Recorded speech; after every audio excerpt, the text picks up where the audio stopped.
Good evening, everybody. Thanks so much for joining us tonight. My name is Christy. I'm part of the team here at Student Doctor Network. We appreciate you taking some time out of your evening to come join us. Tonight we have Katie Post with us from the Association of American Medical Colleges, or the AAMC, AAMC. She's here to give us an overview of AMCAS, which stands for the American Medical College Application Service, and also to answer your questions about the med school application process. Katie is the Communications and Program Support Specialist for the AMCAS, and is part of the pre-med outreach group at the AAMC. She works to help pre-health students actualize their goals of becoming physicians by providing clear and helpful information about the application process and the pre-med services the AAMC offers. She specializes in social media and web communications. You can connect with Katie and the AAMC pre-med team on Facebook and on Twitter, which is at AAMC Pre-Med, for information and resources about a career in medicine. Katie, thanks so much for being with us tonight. Quickly before you start, if you have questions during the presentation, you can post those in the question box in the control panel on your right, and we'll get to as many of those as we can at the end of the presentation. All right, so from here, Katie, I'll turn things over to you. Great, thanks so much, Christy. Thanks for that introduction, and thanks everyone for joining us this evening. So we're here tonight to talk about the 2016 AMCAS application. If any of you are on the call that are not planning to apply this cycle, this information is still relevant to next year and probably the year after, as the application doesn't change a whole lot. It'll just be slightly different dates. So tonight we're going to talk about how AMCAS works, and then I'll talk about important dates for the 2016 cycle. Then we'll go over the sections of the application and talk about what happens after you submit your application. We will wrap up with some resources and tools that should help make this process hopefully a bit easier. So with that, let's start talking about how AMCAS works. So we collect an online application from you. The AMCAS application is an online application. And once you complete that and submit it to us, we are going to compare the coursework that you entered into your application with what we see on your transcripts from all of your official all of your required official transcripts from all of the post-secondary coursework that you've done. So in addition to sending your application to AMCAS, you're also going to send transcripts from all of the colleges and universities that you've attended to us as well. During that verification process, we will also calculate your standardized AMCAS GPA. So this GPA can differ slightly from what you'll see on your transcripts from your schools. And this is because it is a normalized GPA, so medical schools can compare your GPA to someone who went to school in a completely different state at a completely different institution. We just provide that tool to schools and calculate that during the verification process. Once your application is verified, we will send it to all of the schools that you designate. We also send your letters of evaluation to medical schools and your MCAT scores. So you don't have to worry about sending those pieces of your application to schools that participate in AMCAS separately. This is the homepage of the AMCAS site. Slightly outdated at the moment, but it will always have the sign-in for the application in the upper right of the screen. And from this page, you can also find links to the MCAT and to the fee assistance program, which we'll talk a little bit more about later on in the presentation. We also have links to those AMCAS resources that will help you fill out the application quickly and correctly. So who participates in the AMCAS? With one AMCAS application, you can apply to 143 different schools and programs. So our schools are MD granting schools in the U.S., with the exception of MD programs at Texas public schools. Texas public schools use a different application system called TMDSAS. So if you're applying to school in Texas, you definitely want to make sure that the school you're applying to is using the application service that you're entering your information into. So I can answer questions about that later as well. As I mentioned, AMCAS also sends your letters of evaluation to schools, and we do that for all but 2 of our programs.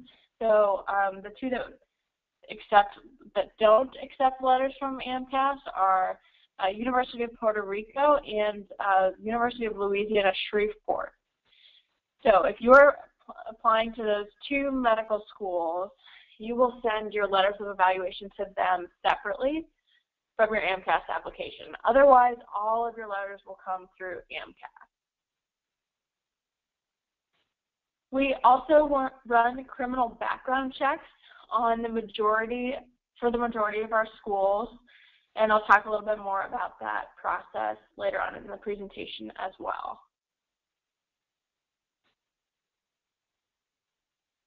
All right, so you should already be aware that AMCAS operates a year ahead of the current calendar year. So obviously this is 2015 at the moment, but we're about to open the 2016 AMCAS application. And this is because this year's application is for those that wish to start med school in 2016. So make sure you're applying with the right application. Important dates for this year's application are May 5th. That's when the AMCAS application opens, so you can log in and start entering your information. You won't be able to submit your application until June 2nd. So June 2nd is the opening date for submission. That's the first day you can submit your application to AMCAS, the first day that we will start verifying applications. We give ourselves about a month to verify applications, and on July 1st, we will start sending verified application data to medical schools. After July 1st, we send this information on a rolling basis, so as we verify it, we'll send it to schools. And as you can see here, deadlines are generally in fall between September and December. We have a page on our website that outlines all of the different application deadlines for all of our schools. So if you're interested in specific deadlines, I'd recommend checking that out. 2 other important dates are August 3rd. That is the Early Decision Program deadline. The Early Decision Program for medical school works much like it does for undergrad in that you apply to one program, and if you're accepted, that acceptance is binding. So you agree that if you're accepted, you will go to that one program specifically. If there are additional questions about that, I'm happy to answer them after we go through the rest of this presentation. And we, of course, do have more information about it on our website as well. One last thing I want to mention here is that the fee assistance program for this year has already opened. We opened up back in January. So if you are interested in applying and receiving fee benefits for this application year and haven't already, I strongly encourage you to do that as soon as possible.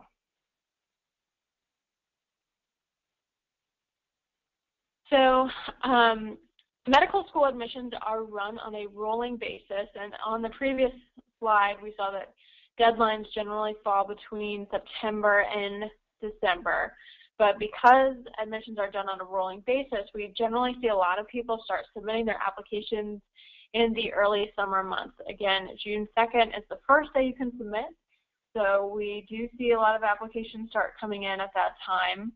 I want to emphasize, though, that submitting a strong and complete application is way more important than submitting earlier.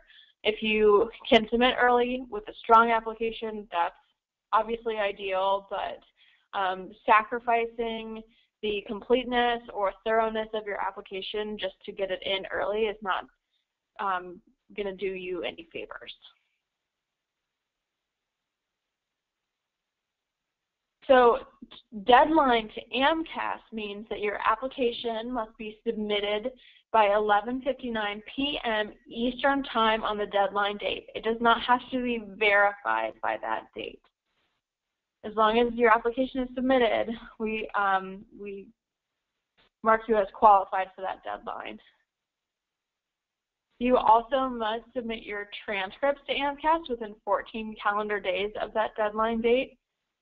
And we do not grant deadline extensions. If they rarely occur, but if they were to occur, that would be from the medical school.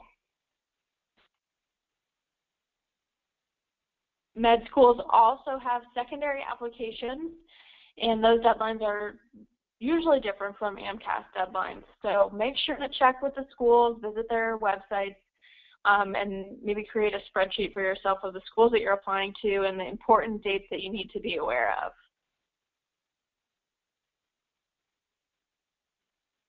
Okay, so let's take a look at the actual application itself. There are 9 sections of the application, and I'll go through each one a little bit. Some of them are very self-explanatory, so we won't spend much time with them, but others do require a bit more time and thought. The AMCAS application isn't really something that you could just knock out in an afternoon. It does take a bit of time, so with that, let's get into it. This is the sign-in page. If you have not registered for a AAMC ID, you can obviously register on this page. However, you have a AAMC ID if you have registered for the MCAT, if you have applied to the fee assistance program, if you have applied to the summer medical and dental education program, or if you have ever created a profile on the AAMC website. So if that applies to you, which it often applies to the majority of our applicants, you must use the same username and password that you used before when you logged into a AAMC system. And this is really just because we need to be able to match your MCAT scores to your AMCAS application. This is what registration looks like if you don't have a AAMC ID. It's very basic information. This is the main menu of the AMCAS application.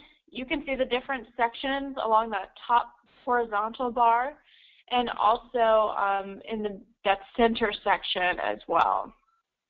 After you've entered certain information into each section, it will mark complete or incomplete depending on that required information. One thing I definitely want to highlight on this page is the details link on the left side of your screen. And this link will tell you the status of your application. So this application is not submitted to AMCAS. But once you do submit your application, it'll show you if you're in the verification queue, or if your application is being verified, or if your application has completed verification. So that's an important thing to be aware of. That details link will also give you updates on whether or not we've received your transcripts or if we've received your letters of evaluation. So don't forget about that link. It's pretty important.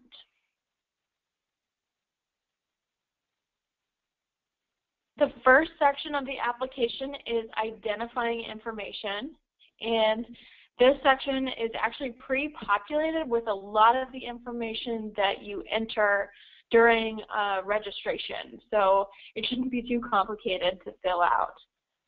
This section, we also ask for some ID numbers, so if you have student IDs, something like that, that will help us match your transcripts to your application. I suggest that you enter that.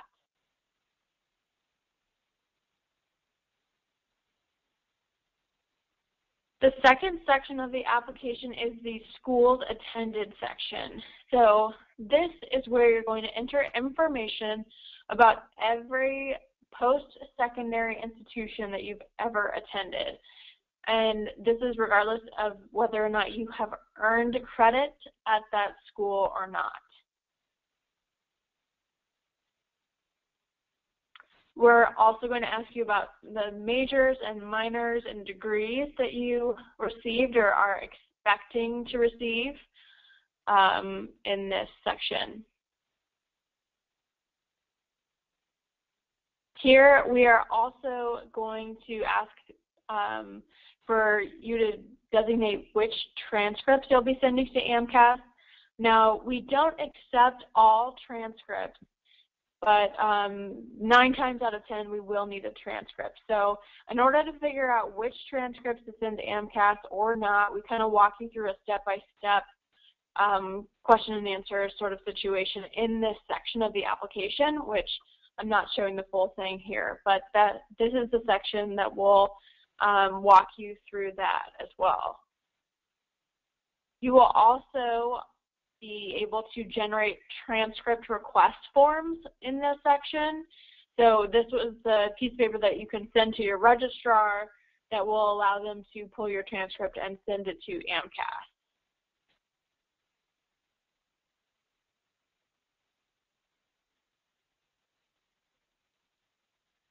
The third section of the application is the biographic information section, and it is also pretty self-explanatory, so we'll pretty much leave it at that. We're just looking for your contact information and some background info.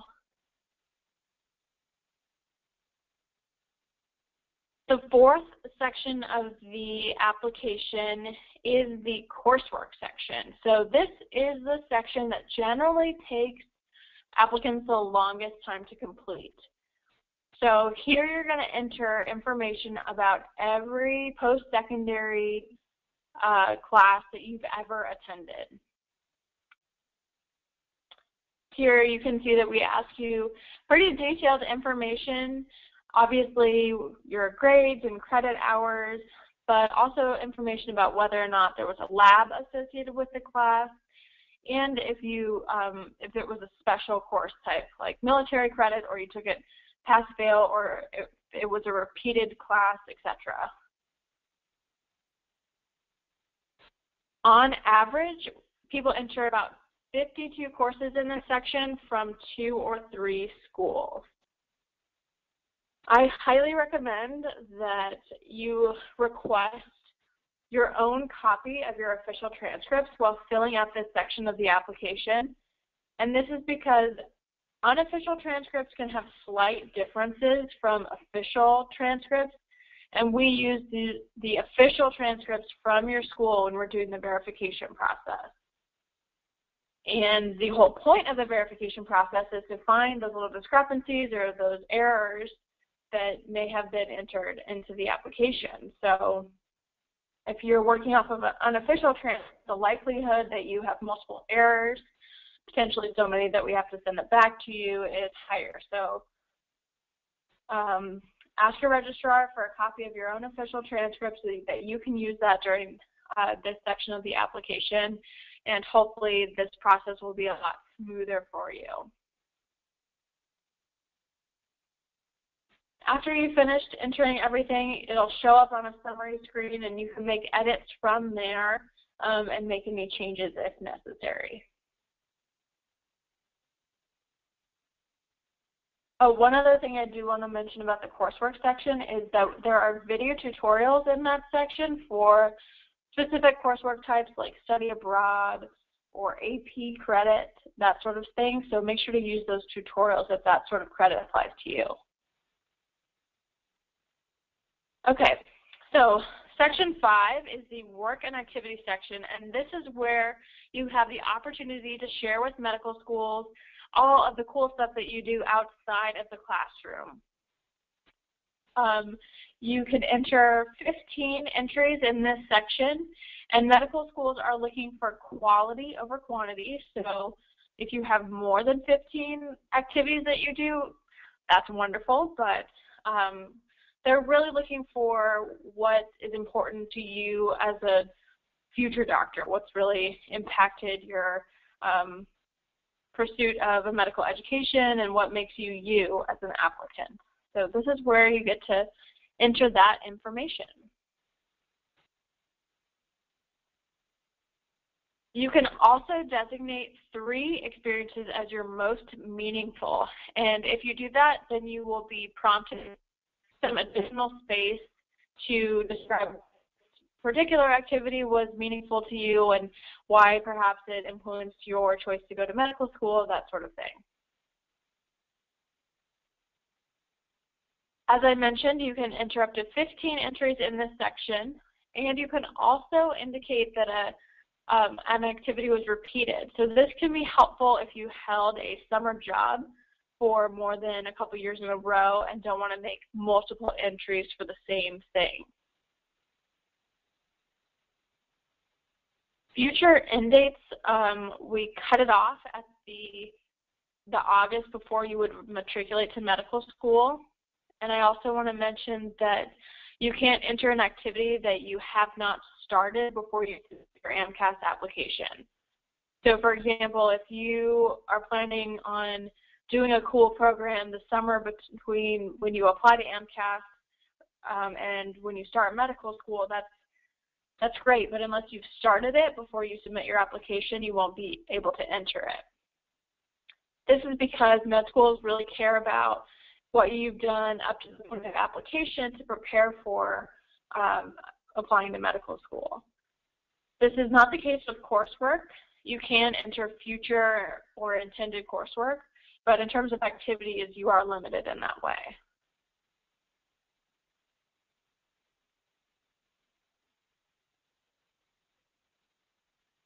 Section 6 is the letters of evaluation section. So this is where you're going to enter contact information for the people that are writing letters on your behalf. If you are working with a pre-health advisor or career center to get letters from your undergrad school, I highly recommend that you check with them before making entries in this section, as sometimes they have pretty specific ways they want you to enter your letter. This screenshot shows you the different types of letters that you can enter. So you can enter a committee letter, a letter packet, or an individual letter. And all of those different types of letters, they each count as one entry. So even though a committee letter or a letter packet may have a total of 3 letters, it counts as one letter entry. You can make 10 letter entries on your AMCAS application. However, this does not mean that med schools want to receive 10 letters from you. We allow you this many entries so that you can tailor letters to specific programs or specific schools if that's applicable to you.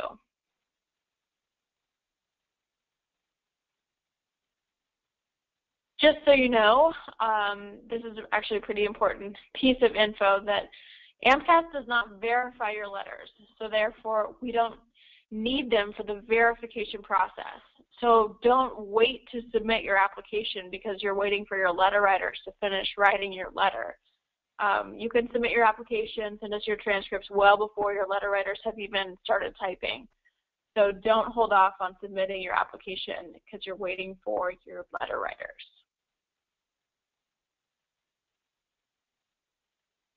This is the letter request form, which will be generated in this section of the application, and this is what you can give to those letter writers.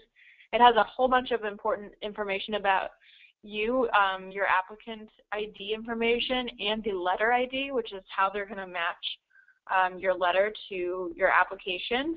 So when you provide this to your letter writers, this is what they're going to use to make sure that we get the correct letter.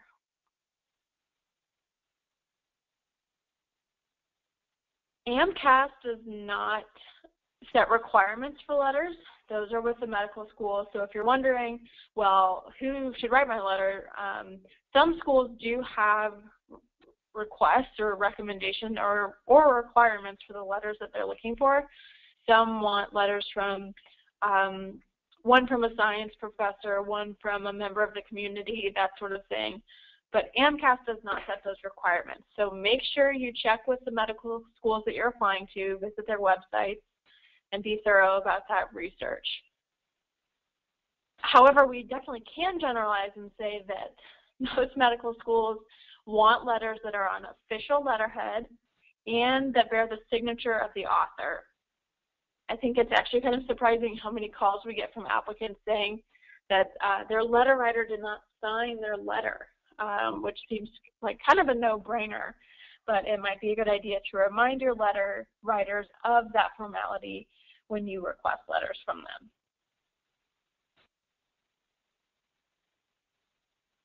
Okay, Section 7 is where you get to pick the med schools that you want to apply to.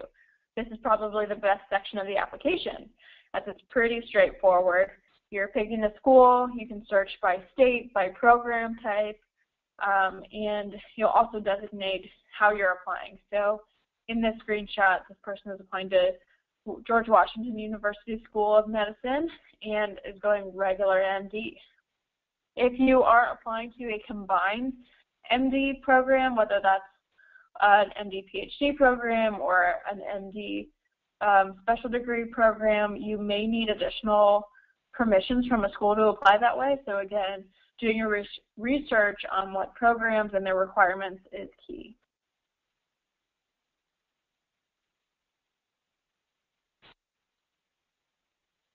Section 8 is the essay section. So this is the personal statement, a lot of people call it. Here you'll have about 5,300 characters, which is about 1 page to explain why you want to become a doctor. And we do have some stuff that you might want to consider, including in that essay, if you click on the link that you can see highlighted on this screen. This is a pretty straightforward section. A lot of people start drafting their essay outside of the application, which is fine. However, I do want to caution you all that copying and pasting from Word can create some formatting issues. So we recommend that you type in a plain text word processor. I think text edit is one of them, something very simple. There are no formatting options in the AMCAS application, so things that you would think would be pretty normal, like tabs, like an indented paragraph or italics, bold, that sort of stuff is not available.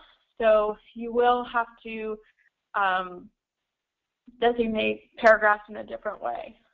However, I want to emphasize that this is for everyone across the board. No one's essay is going to look pretty in the AMCAS application, and medical schools know that. They've been receiving essays from AMCAS like this for years. It's going to look like a block of text, and a pretty ugly one at that in terms of it's just a big chunk. But your application or your essay is going to look that way, and your neighbor's essay is going to look like that as well. So don't get too stressed out about the formatting constraints of this section. If you are applying to an MD PhD program, you will also be prompted to write 2 additional essays. And the first one will be about why you wish to pursue an MD PhD program specifically, or that degree specifically. And the second is about your research experience.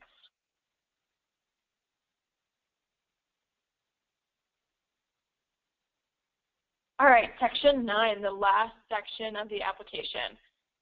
This is the standardized test section. So we pull your MCAT scores automatically. You don't have to worry about sending your scores to AMCAS because we are in the same organization as AMCAS. So therefore, we can pull them very easily. If you do have an MCAT score and are planning to take the exam again, you'll want to designate that you're taking a future testing date.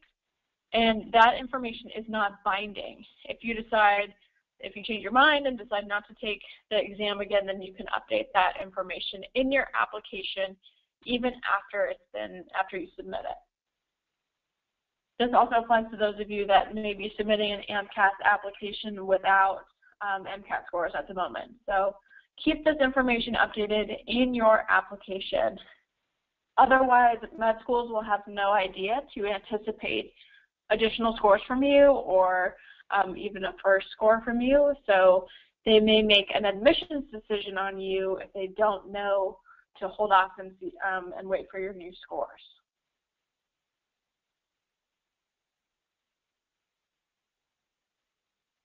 After you submit all of these sections or finish all these sections of the application, you will be ready to submit. This is the certification statement, which serves as your signature, confirming that everything is accurate and truthful. And then you will pay the application fees. This year, the application fees are $160 for the processing fee, and that fee does include one medical school designation. So if you're only applying to one school, you'll pay $160. If you're applying to more than one school, there is an additional fee for each school that you designate, and that fee is $37 this year.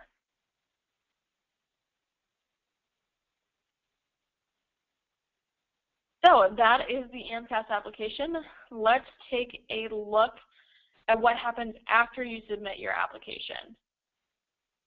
So real quickly, we'll talk about the verification process in a bit more detail, and then go over what you can change after you submitted your application.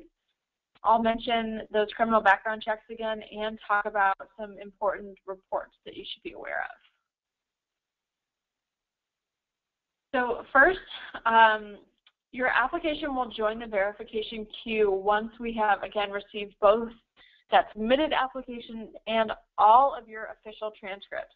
We can't verify your application if we don't have anything to compare it to. So that's why transcripts are so important to this process, and honestly are the #1 reason why we see delays in processing of applications. So make sure you're working with your registrars and you have everything set up to get those transcripts to AMCAS in a timely fashion. We do also verify your transcripts and make sure that they're real. So that takes a few days as well. So once they arrive at AMCAS via mail, we do process those transcripts as well. So it takes a bit of time, so make sure that you are on top of the game with your transcripts. We post updates about our processing times on Twitter, and we also put this information on the login page of the application. So if you're wondering what verification or what applications we are verifying on a particular day, we'll post that information. And if we say we are now verifying applications submitted on June 17th and you submitted on June 18th, you will have a pretty good indication that we are about to get your application. So follow us at AMCAS Info for more updates like that. These charts depict our verification times for the last 2 application cycles. The 2014 application cycle, which you can see on the bottom, has a shaded section, and that's where it took us longer than 15 business days or 3 weeks to verify an application.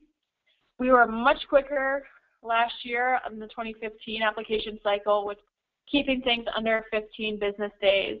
So we hope to continue that quicker turnaround time, or about 3 weeks, but we say in general it takes 6 weeks to verify an application. So just so you know, those times do depend very heavily on how many applications we get and when we get them, or when we get the bulk of them. So these charts are just for reference, but again, we hope to have those quicker turnaround times this year as well.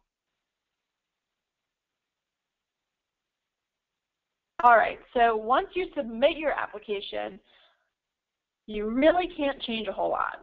So we recommend that you very thoroughly review your application, print it out actually, and review it before you submit it.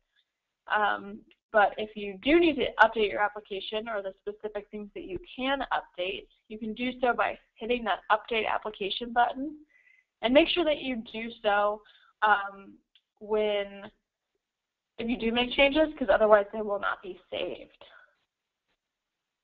Yeah, make sure you save those changes. Updating your application will not cause any processing delays. So don't hesitate to do that if you've already submitted your application.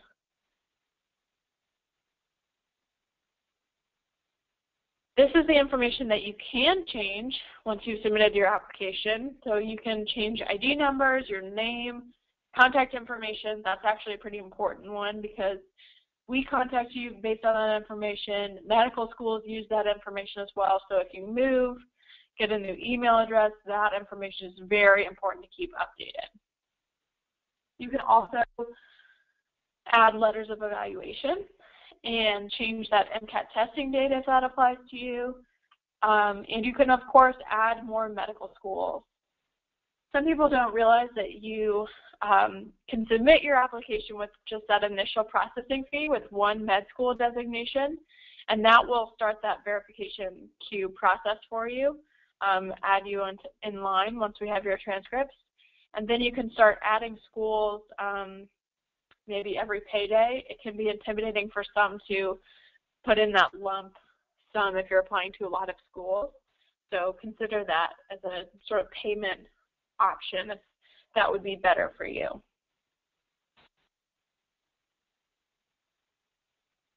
So AMCAS runs criminal background checks on all accepted applicants for participating schools.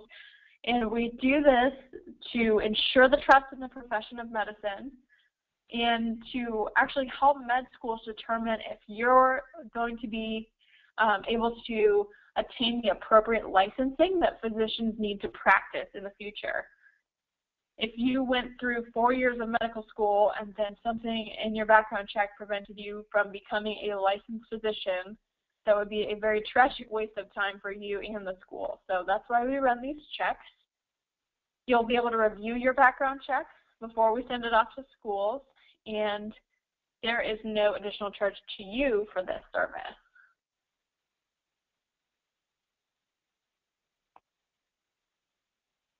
So we are often asked if med schools can see the number or names of other schools that you have applied to.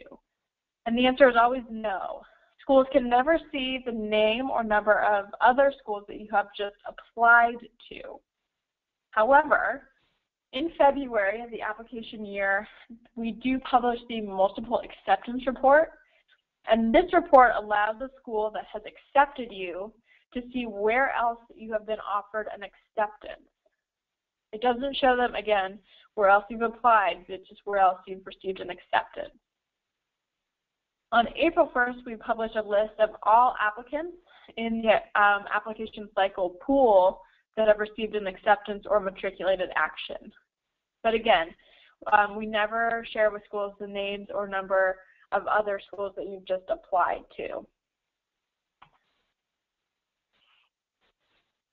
We post what we call traffic rules, or I believe the name has actually just been changed to application and acceptance protocols, which is on our website.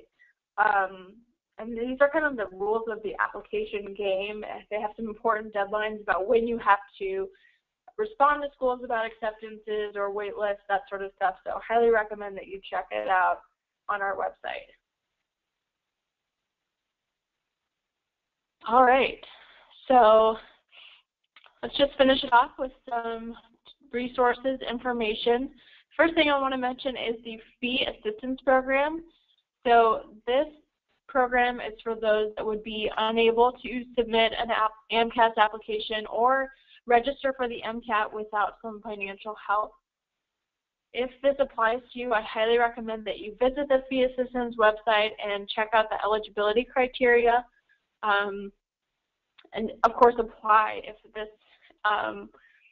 program would work for you. The benefits are great. You can apply to 15 schools with AMCAS for free, and most schools will waive secondary application fees for people that have been granted fee assistance by the AAMC. So really a great program. Happy to answer questions about that as well. And definitely apply if you think you may be qualified. We have a ton of great resources for pre-med on our Student Hub, which is at aamc.org/students. And you can also follow us on Twitter and Facebook at AAMC Pre-Med. And there you'll find information about not only AMCAS, but MCAT and our Aspiring Docs program. The medical school admissions requirements information is on there as well. And you can also ask us questions, and we'll respond to you pretty quickly, pretty much in real time. So consider those options as well. If you need AMCAS specific help, we have a bunch of resources on our website, including the tutorials to help you with the coursework section that I mentioned. A very thorough instruction manual that kind of highlights everything you might need to know about the application. And we do have a great contact center with people trained to answer your questions.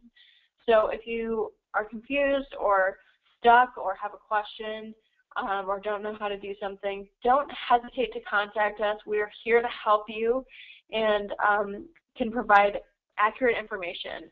We do know that you probably know a lot of other people applying to med school, but they may think they know the right information, but actually not. So when in doubt, contact AMCAS, and we are happy to help. We also have our own Twitter handle, the AMCAS info handle, so tweet at us if you have questions. Again, we are pretty responsive on that. With that, I think that wraps up the presentation today. Let's go ahead and get at those questions. Great. Thanks so much, Katie, for all that great information. We've got a number of questions that have come in already, and just a reminder, if you have questions, you can type those into the question box on your right on that control panel, and we'll get to as many of those as we can. So our first question asks, can you go over the early decision program in a little bit more detail?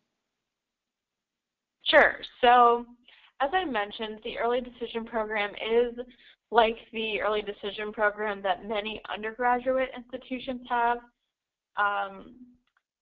If you apply early decision, you're applying to one school, and if you're accepted to that school, then it's a binding acceptance, meaning that you have to attend.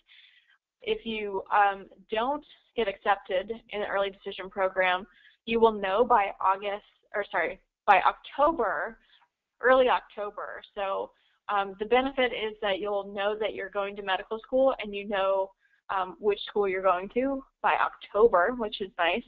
However, if you don't get accepted, your application will be released and you can apply to other schools, but it will already be October at that point, which can be a concern for some given the rolling nature of medical school admissions.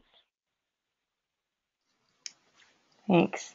Okay, the second question says, what does it mean to normalize a GPA? What factors are taken into account in this process? So the AMCAS GPAs are calculated by a pretty complex algorithm that we've developed based on the grading systems at different undergraduate institutions. So your college may use a B+ or A- situation, where other schools just use percentile or just have A, B, or C, that sort of grading system. So in order to allow medical schools to compare grades from a whole host of different schools, we calculate that normalized AMCAS GPA based on an algorithm that aligns all the different grading systems. We have a resource on our website that will allow you to estimate your AMCAS GPA. Again, it's a kind of complex algorithm. I don't know that it's worth being too concerned about or worth working through that worksheet. If you are, go for it, but they're generally not too drastically different from what you see on your transcript. Very good. If I'm taking a mid to late summer MCAT, should I wait to submit my application? That's a great question, and really depends on the rest of your application. I want to say that schools will look at your application without a score, but when it comes down to it, there are 143 different programs you can apply to and probably 160 different ways that schools review applications. So I can't say that your application would be looked at without a score. If you are comfortable waiting that long, then that's fine. You should definitely go ahead and submit. Another thing to consider is that if you submit your application and it's sent to schools before you get your MCAS scores, once those scores are released, they'll automatically be sent to schools, which means if you don't really like your scores, schools will see them. And you may decide that you have to withdraw from that application cycle, meaning that you'd apply as a reapplicant in the following year. Now, applying as a reapplicant is definitely not a bad thing in any regard. That just means that you'll have to do the process again. So if you are confident, I guess, in your MCAT test-taking abilities and know that you can do a great job, then submitting your AMCAS application without a score and taking that exam in the late summer, that can work for some people. If you kind of want to see how it goes, you may be better off waiting to the next application year. Okay, thanks. Our next question says, letters of evaluation and MCAT scores are submitted after our applications are verified, correct? So we do not need those submitted in order to be verified? Yes, that's correct. So the only thing that you need to start that verification process is your submitted AMCAS application and those transcripts. We don't need your letters and we don't need your MCAS scores. Okay, great. Are you able to save the application and resume, filling it out, finish filling out at another time, or does everything have to be completed in one step? You can definitely save it as you're working on it. However, make sure that you're in that the correct application year. About this time, we do get some calls from people that have started entering information into last year's application, that 2015 application, which is still posted on the website for a couple of different reasons. But don't waste your time by entering information into that application because it won't roll over once the 2016 application opens. So you're better off just waiting until 2016 opens and then starting entering at that point. However, with the 2016, you can definitely save and come back. It doesn't have to be one marathon application entry session. Okay, great. Next, once you submit your application, how does your MCAT score attach to your application to allow schools to see it? I think you may have answered this already, but because it goes in automatically. Yeah, we just pull it automatically from MCAT. Yeah. Okay, we'll go to the next one. When a letter writer is submitting a letter of evaluation via email, is a signature still required? And if so, how do they attach it? We recommend that they either use an electronic signature or they sign it and scan it back into a PDF format. Okay, very good. Next, if you submitted a transcript in a prior application cycle, will AMCAS hold on to the transcript for the next cycle? I think you answered that out as well. Yeah, no, we don't hold on to transcripts or letters. So you'll have to resubmit everything. And we do that ultimately to protect your information. So everything is destroyed in terms of transcripts and letters. Okay. Do you accept international letters of evaluation? That's going to be a question for the medical schools. Again, we don't set those letter requirements. So schools are going to be the ones that will dictate who they want letters from. So I've checked with the programs that you're interested in and see what their requirements are. Okay. How do withdrawn or incomplete classes factor into the normalized GPA? That's a great question, and the answer is that they do actually they are counted into the AMCAS application, which a lot of people don't like to hear, but they are. So that's why we ask you to include them on the application, and they are included in that calculation. That will wrap us up for the evening. Thanks to Katie for being here tonight, and thanks to all of you who took an hour out of your evening to spend with us. We hope this was helpful to you. A couple of quick notes. First, if we did not get to your question, you can call the AAMC at 202-828-0600 or email them at amcas@aamc.org. Second, if you want to hear any of this again or share it with others, we'll be posting it on the Student Doctor Network YouTube channel in the near future. You can also see all of our previous webinars there. Subscribe on YouTube or follow us on Facebook or Twitter for updates on when this webinar is available. Thanks again and have a great evening.